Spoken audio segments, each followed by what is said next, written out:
Let ours be a faith that gathers us, reaching for one another through the walls of hate that others build, through the cages of ignorance and arrogance, and through the fear that burns city streets. Let ours be a faith that sees a vision of a better world, more compassionate, more just, more holy, and with more love. There is a faith that binds up the broken, that cauterizes battle wounds with the balm of peace, sings longer and louder than the trumpets of war. Let ours be that faith too. Let us be the ones who do not tread lightly in this world, but light it up with our love, who hold up the mirror of worth and dignity, who are the sanctuary others seek. But first, let us worship together here this morning in this place and in our homes as well. At this moment, for this time, let us be together as one.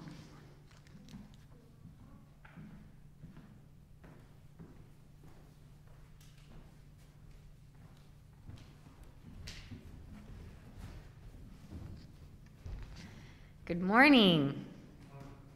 Welcome to all those who are joining us virtually and the few folks who are here making this service happen. We're so grateful to you, and we're so glad to be together on this sunny, cold morning. We're also very glad that we have seen the COVID rates falling in our area, and that unless something very surprising happens, we will be back to our regular red or very high protocols. And so that is wonderful news, and we will be able to begin having folks attend worship again next Sunday, we very much hope and believe. So a couple other announcements. There's quite a few things coming up this week.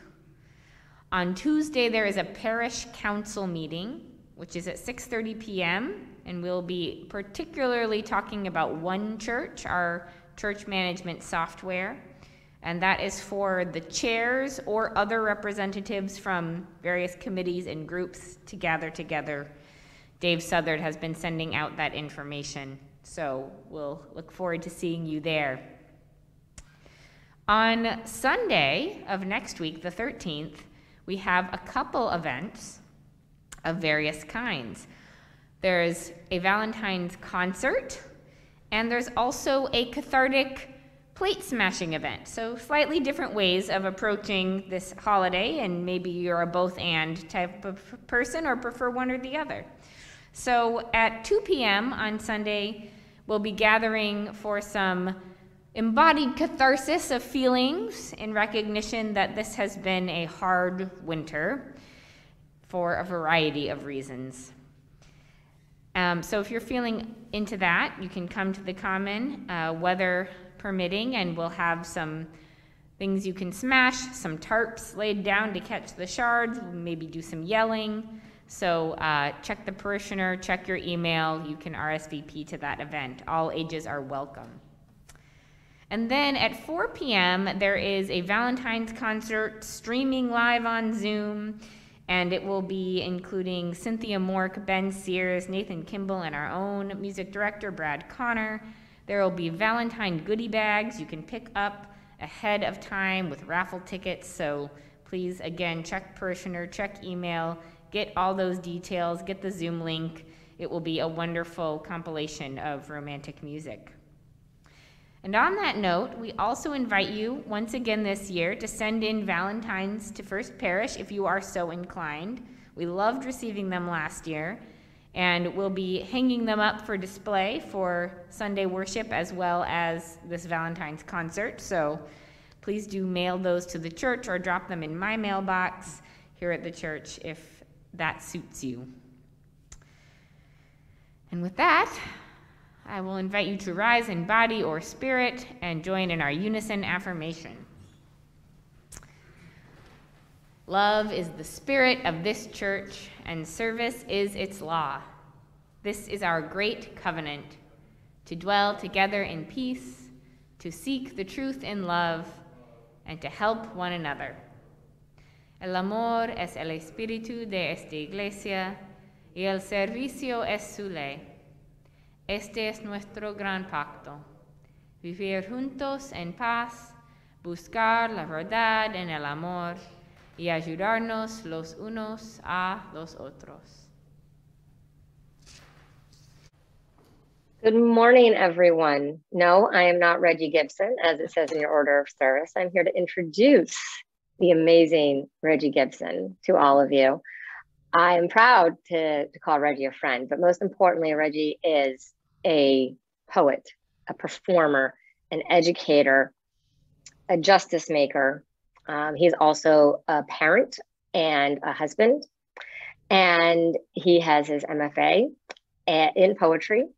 He is a regular participant in NPR interviews, and some of you may have met him before because I know he's come to visit this congregation in the past. We are having a special children's chapel with Reggie today. If you have not already, and you are in 2nd through 8th grade and you're logged in on a separate device, please rename yourself to CC and then your name so I can easily find you and place you into the breakout room with Reggie. And we will have our workshop, and it will actually go to about 11:15 for us. And we will be going into that after Joys and Concerns, excuse me. And if you are a pre-K to 1st grader and will be with the Spirit Play group, please change your name to SP and then your name so you can join Kath and Carla in the Spirit Play breakout room. And without further ado, Reggie O'Hare Gibson has a wonderful poem to share with us, and he'll tell you a little bit about that before he delivers the poem. Good morning. Good morning to everyone. Thank you, Lisa Maria, for battling what you're battling and for being able to still be here with us in full body and spirit. And it is good to at least have a look inside of UU Bedford. I've gone there a couple of times, and I haven't been there for a while, but it's good to see that it's up and going and running. And I want to thank everybody for making a space, all of those workers who bring us this honey every Sunday morning that we need so much to heal us. Today, I understand that that we're going to be diving into some understandings of David and the stones, and that piqued. I love that story. A friend of mine some years ago, who was a gentleman who came to me at a time in my life when I needed help. He was a mentor to me. His name was Kent Foreman, and he was remarking how our relationship was a lot like Jonathan and David. Jonathan being the older man who was the son, heir apparent of King Saul, who had formed a deep and abiding, loving relationship with David, the younger person, and that is how it became. And he said he wrote a piece years ago, and it was about fighting together and people fighting for justice. And he had written it for Martin Luther King, and because King was going up against this Goliath of a system. And for him, he found that two people working together can overcome a lot if they have a deep and abiding, loving relationship. And so this is that piece called From Jonathan to David. This is Jonathan speaking to David on the night before David is supposed to go and fight Goliath. And he says, "Listen, this life is no legend, David. Underdogs get buried every day. Only fairy tales are filled with giant killers, man. You better let Goliath sleep, or you'll take on a debt you will not want to pay. You must be mad, or worse, cursed, this idea you have out of all of those in this universe to go and pick this fight.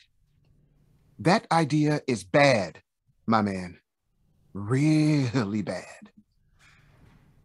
But since it seems you must, well, to tell the truth, while I am still in possession of some of my youth, I'd kind of like to fight that guy myself. So, as far as your intentions, I guess I understand. Here, take my hand. Tonight, we may as well rejoice. I guess that when it comes to fighting our foes, It's not like they've left us another choice. So let's go. I'll help you do this thing so you don't have to do it alone. Grab your sling. I'll help you pick out some stones. Thank you. Our recipient for this Sunday's Share the Plate offering is the Women's Lunch Place. For 40 years, the staff and volunteers at the Women's Lunch Place have welcomed all self-identifying women with open arms, dignity and respect, and unconditional love. It's a safe and comfortable day shelter community on Newbury Street in Boston that provides a variety of services for women who are experiencing homelessness or poverty 6 days a week, Monday through Saturday. This is a resource that is dear to my heart. I first heard about Women's Lunch Place in the 1980s.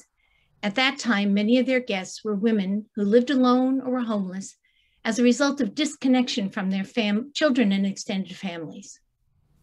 At that same time, my mother was a volunteer for a shelter near her home on Long Island. Donating to Women's Lunch Place became a way for me to support and honor their guests and to honor my mom and other women who have loved me. Over the years, their programs have expanded to include nutritious breakfast and lunch meals, on-site healthcare for guests' emergency and long-term physical and mental health issues, basic resources such as seasonal gear, other clothing, toiletries, undergarments, and basic necessities. They have advocates to help people who are fleeing domestic violence or dealing with immigration or income issues, and housing assistance for securing permanent housing and tenancy. The needs of approximately 1,800 women are met throughout the year. Last year, this included serving over 100,000 healthy meals, over 4,500 visits to legal advocates, and securing permanent housing for 217 women. This congregation has traditionally been very generous to our Share the Plate recipients. The funds we typically raise in an offering such as this would sponsor a healthy lunch at the shelter for all guests on a given day, fund necessities for several newly housed guests, support one or more nights at a hotel for an emergency accommodation, protect many guests with new raincoats or winter jackets, or even secure safe transportation for multiple guests to the shelter. I thank you in advance for your generosity.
This morning's reading is called For the Love of Henry Greenbaum by Charlotte Clymer, and I just want to say a quick word about Charlotte.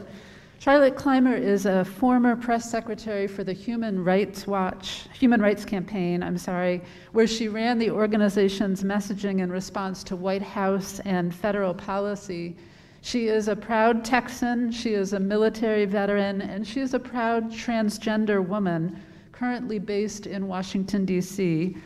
And this morning's reading actually began as an extended Twitter thread on Thursday morning, January 27th.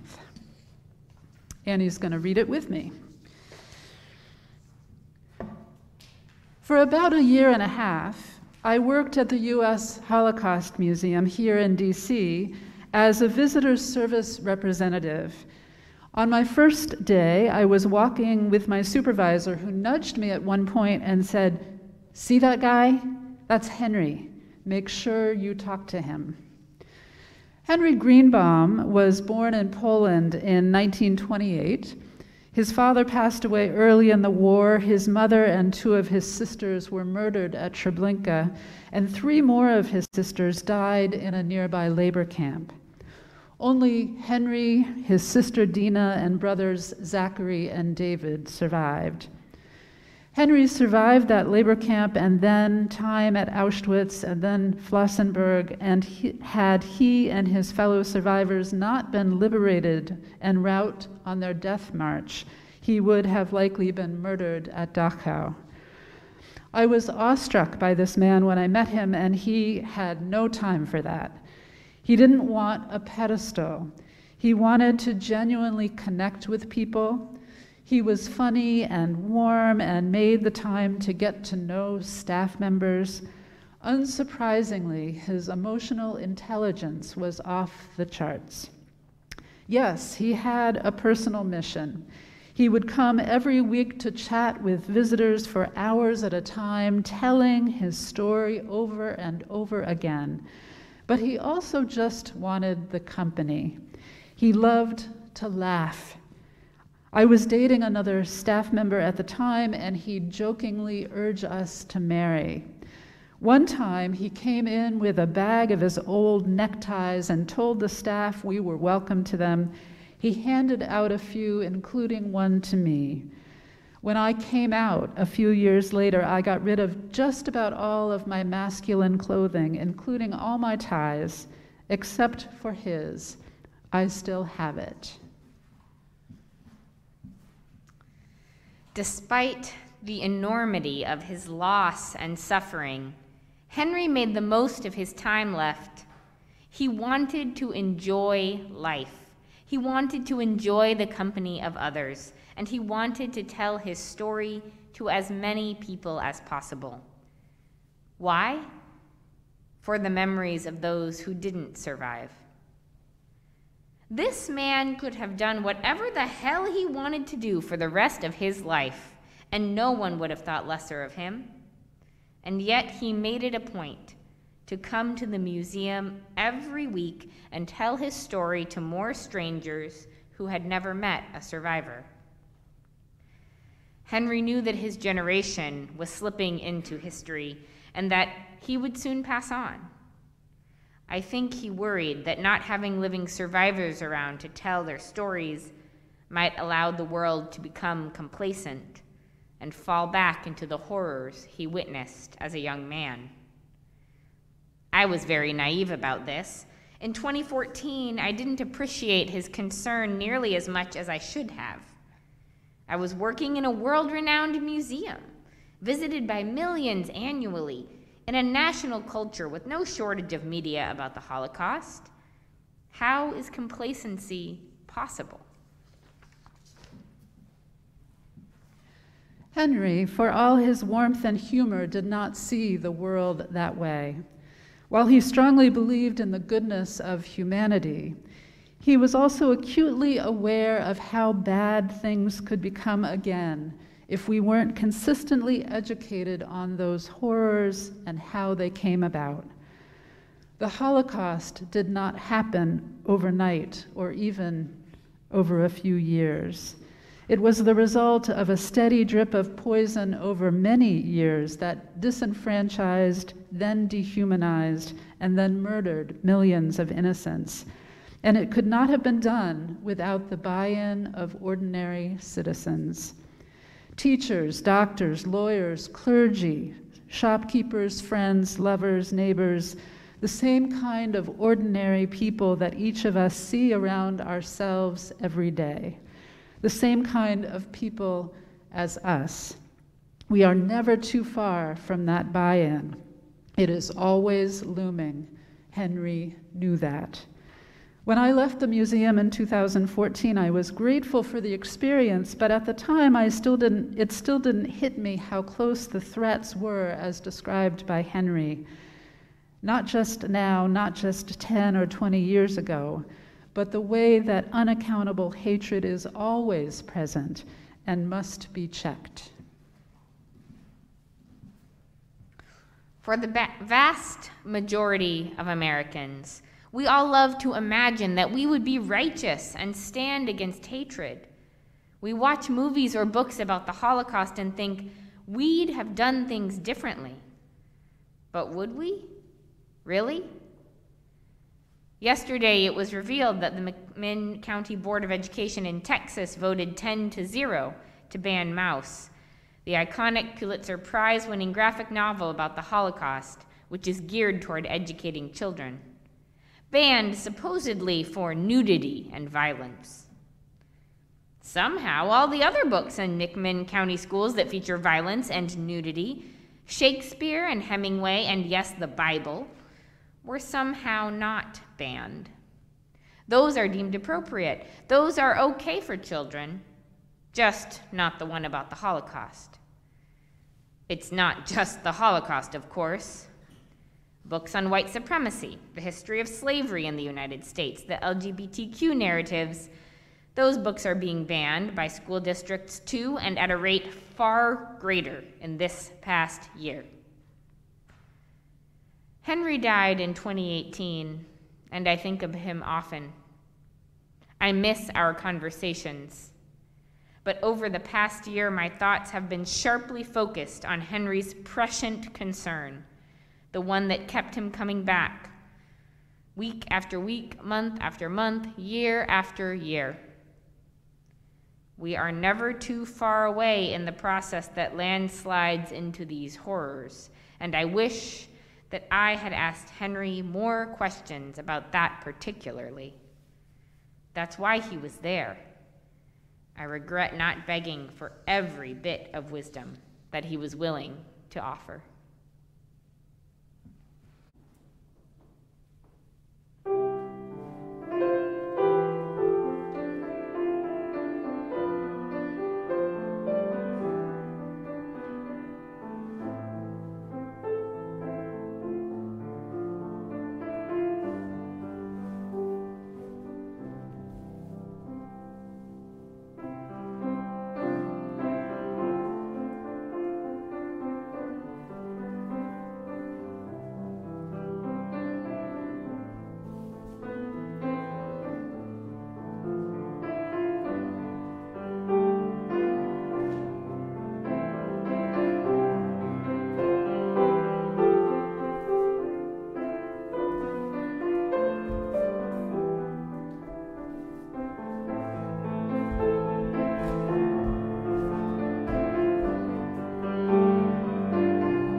That was so beautiful. Thank you so much for that.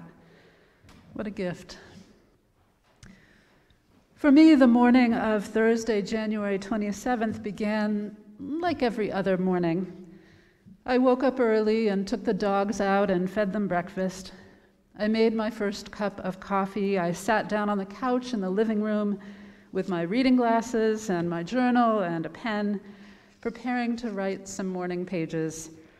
But first, I picked up my phone, as I often do, and I checked Twitter for the news.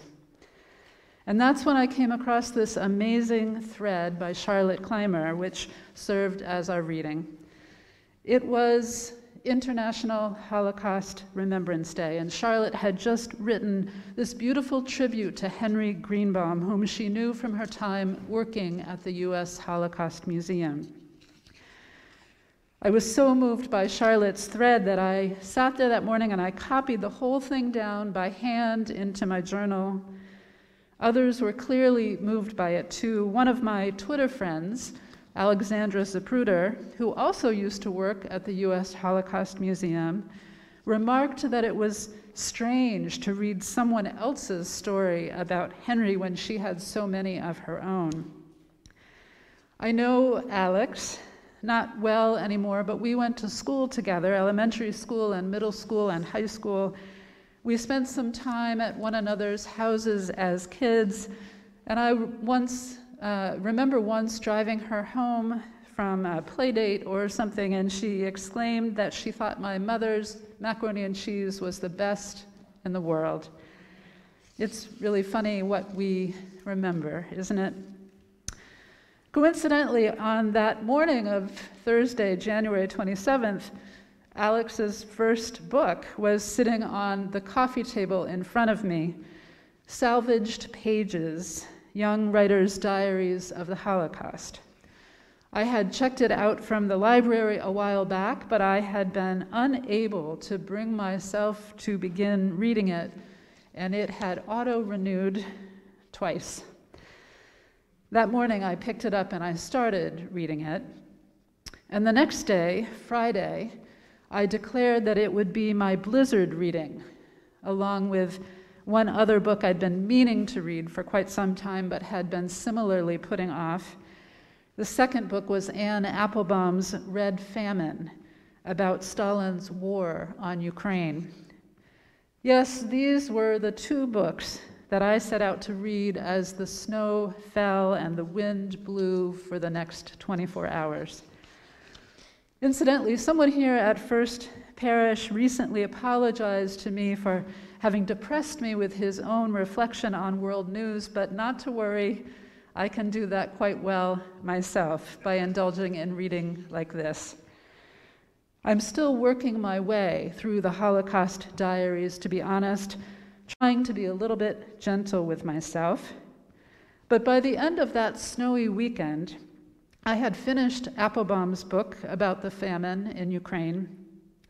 It tells the history of Ukraine, starting with the communist revolution of 1917 and continuing through the brutal history of forced collectivization under Stalin, leading up to the Great Famine of 1932 and 33, which was largely manufactured and which killed over 4 million Ukrainians. Some have estimated that number to be much higher.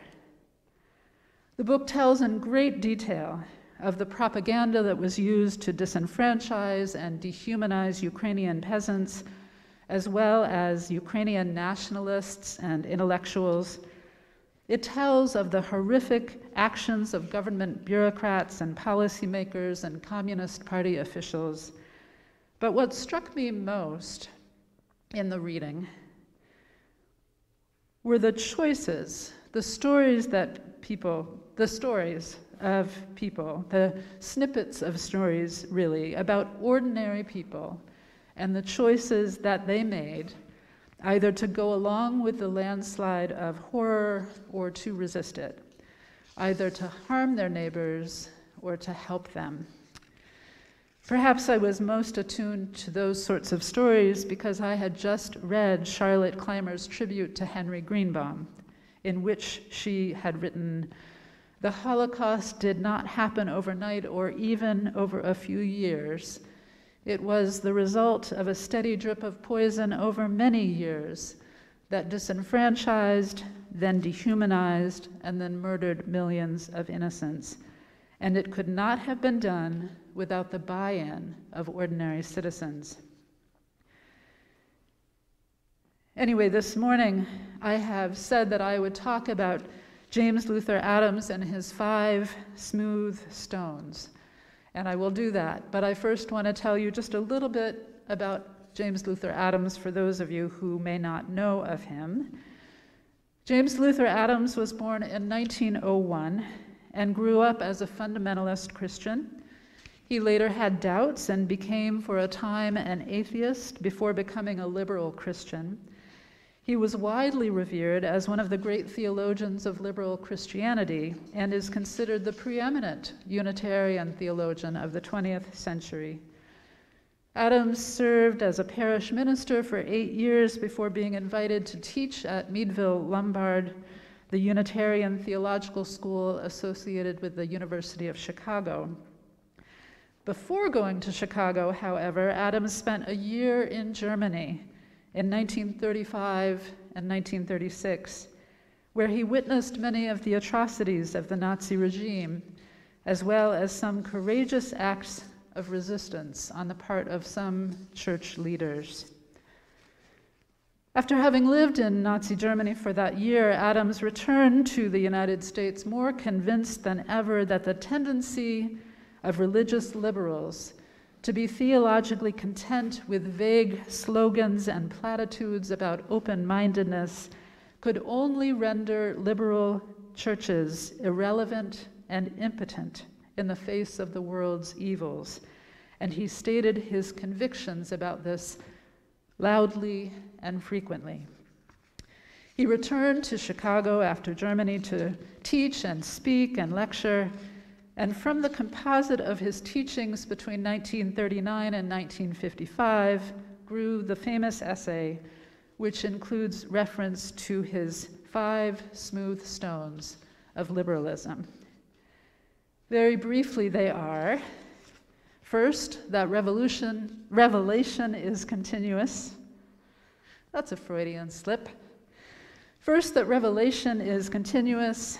Second, that relations between persons ought to rest on mutual free consent and not coercion. Third, that religious liberals have the moral obligation to direct their efforts onward to the establishment of a just and loving community.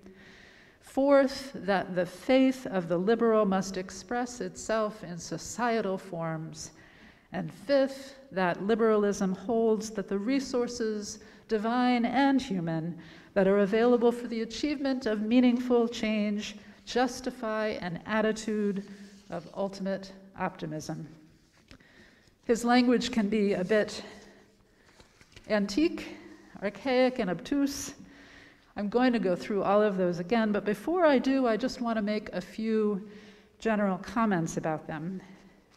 As I said, his language can be a bit dense, and many of us, including myself, have preached on these before and come up with new versions of the old stones, which make them more modern and more accessible.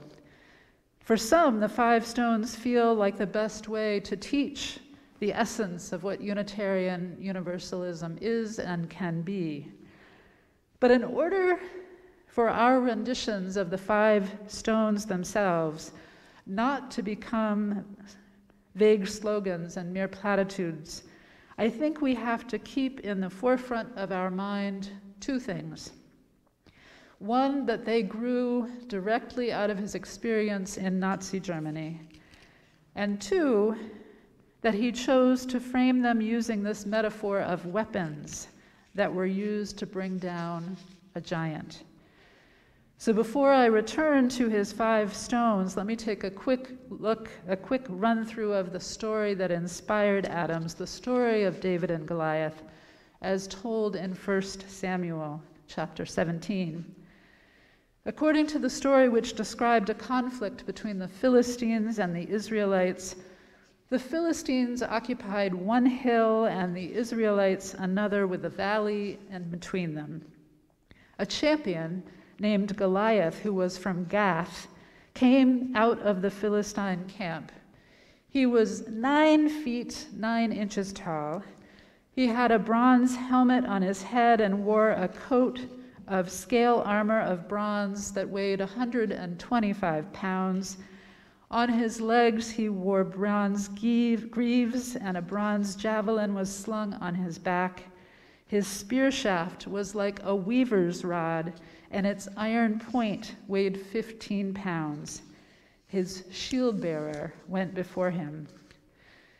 In other words, Goliath was enormous and formidable, and every day for 40 days Goliath would come forward out of that line of Philistine soldiers and challenge the Israelites to send somebody from their ranks to fight him. Understandably, the Israelites were terrified, and no one from among them wanted to face Goliath, until David, a shepherd boy, the youngest of Jesse's 8 sons, offered to do it. A reluctant King Saul dressed David up in the finest armor, but the armor was too heavy for him and too awkward, so he took it off. And instead, he picked up only his shepherd's staff and 5 smooth stones from the ground and a slingshot, and he went off to face Goliath. As the Philistine moved closer to attack him, David ran quickly toward the battle line to meet him, reaching into his bag and taking out a stone, he slung it and struck the Philistine in the forehead. The stone sank into his forehead and he fell face down on the ground. So David triumphed over the Philistine with a sling and a stone. Without a sword in his hand, he struck down the Philistine and killed him. My point here in retelling the story is that the 5 smooth stones are meant to be more than simple principles of liberal faith. They are in some ways meant to be weapons of a powerful religion that can help us stand up improbably against the Goliaths of this world and win. And we should think about them in that way. For Adams cared deeply about the strength of the church and also about its efficacy, its effectiveness in the real world. Now, there are many Goliaths today, and we could name a few, but perhaps primarily among them is this ascendant, anti-liberal, anti-democratic, white supremacist, nationalist, fundamentalist fervor rooted in fundamentalist Christian teaching that we face today. That fervor, among other things, which bans books and even burns them. This is, I find myself thinking more and more these days, the exact sort of historical moment for which Jim Adams intended his 5 stones. So let's go through them again briefly. The first stone speaks of revelation as continuous. What does that mean, and why does it matter? The Goliaths of this world seem to believe that history is leading us towards some apocalyptic vision of a final triumph of a strong man, toward the return of patriarchal white rule, one final, inevitable, inescapable, prophesied conclusion. But our first stone is our belief that the ending is not written yet, and that we actually have some power to help write it ourselves.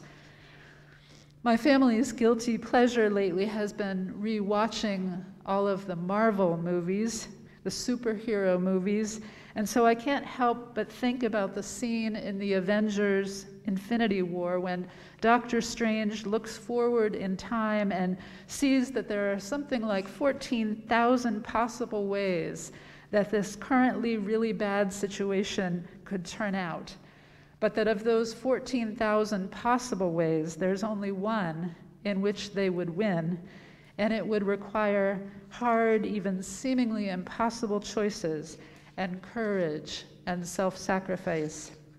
But there is still that one chance. And in real life, hopefully the odds are better than 1 in 14,000. The first stone reminds us that we are not powerless. We are the co-writers of history. Our choices matter, and so we have to act. In contrast, Goliath only sees one supposedly inevitable ending and assumes that it is assured. There is a certain arrogance in that, and therefore a weak spot in Goliath's armor. We hold the elements of creativity and flexibility and surprise in that first stone. The second stone says that all relations between persons ought to rest on mutual free consent and not coercion. From one angle, when an opponent is working overtime to coerce and constrain you, that may actually look like a weakness. How is non-coercion a weapon against the powerful? In writing about this stone, Adams would sometimes refer to, of all things, the social organization of chickens. Liberalism, he said, might be defined as a protest against pecking orders. We organize power cooperatively rather than hierarchically, he might say. In respecting the worth and dignity of all, we have access to many diverse points of view, many different ways of thinking, many different strengths and gifts and talents and ideas, and working together cooperatively, he might say, we can be powerful. I'm reminded here of the old comic strip of the one big fish versus the many little fish who work together. The small fish are more flexible, more adaptable, more agile, and therein lies their power. The third stone tells us that we have a moral obligation to direct our efforts toward the establishment of a just and loving community. And the key here, I think, and again, his language gets frustratingly obtuse, the key here is, as Adam refers to it, love. Specifically, a love that fulfills and goes beyond justice, a love that cares for the fullest personal good of all. For the Goliaths of this world, justice seems to be about law and order and punishment. It is about disenfranchisement, dehumanization, and death. But for the liberal religionist, justice is, in the words of Cornel West, what love looks like in public. It has to do with compassion and mercy and redemption and restoration, and throughout all, the maintenance of human dignity. The fourth stone says that the faith of the liberal must express itself in societal forms. As Adams famously said, we deny the immaculate conception of virtue and affirm the necessity of social incarnation. Basically, what he's saying here is that there is no such thing as abstract goodness. We are only good within the context of our relations, our actions, our everyday choices. I think he's partly talking about creating institutions that reflect our values, like the church. He's also partly talking about the need to participate in those institutions in order to practice the incarnation of our highest ideals. We have to exercise the muscle of goodness so that it does not atrophy. In other words, as he writes elsewhere, church is a place where you get to practice what it means to be human, and I would say what it means to stay human in a challenging and broken world. I'm thinking again here about Henry Greenbaum and the buy-in of ordinary citizens, and the choices that any one of us might someday be called upon to make. As I said to my daughter when she asked me how my Blizzard reading project was coming along, you know what? Just live your life in such a way that if something awful happens, and if someone has cause to write about you in their diary, that they will write something good. That they will write about some way in which you helped them. Finally, the fifth stone tells us that liberalism holds that the resources, divine and human, that are available for the achievement of meaningful change justify an attitude of ultimate optimism. This is the stone of hope. About this stone, Adams also says, at the depths of human nature and at the boundaries of what we are, there are potential resources that can prevent a retreat to nihilism.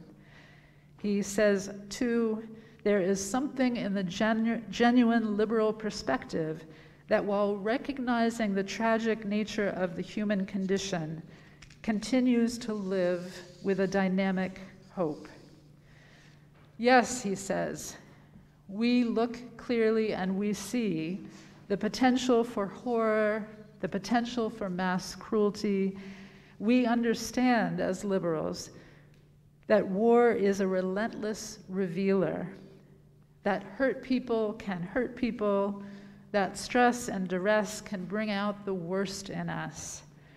And yet, as Anne Applebaum wrote in her book about the famine in Ukraine, nevertheless, the same extreme circumstances that generated fear and hatred also sometimes brought out bravery and kindness and sympathy in people. And even in an atmosphere of violence and hysteria, some people in some places managed to preserve their humanity.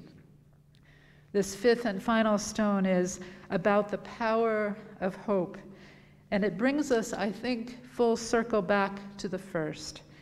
We are hopeful because the ending has not been written yet, and because of those 14,000 possibilities, and because we know that we each have the power to choose in every given moment to preserve humanity, our own humanity and that of others. In any given moment, we can choose to preserve humanity and thereby shift and shape the course of history. We know that there are and will be and will continue to be opportunities for courage and kindness and self-sacrifice, that we will have opportunities to make hard choices and to use the muscles of virtue, the muscles of love and compassion that we exercise in communities like this one, so that these muscles will not atrophy, but will grow in strength and endurance for when we need most to call upon them. When we are called upon to choose, may we choose wisely. When we are called upon to side with love, may we do so bravely. Amen, and blessed be.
In the end, it won't matter how much we have, but how generously we have given. It won't matter how much we know, but rather how well we live. And it won't matter what we believe, but how deeply we love. Let us go now in love and return again in love. Amen.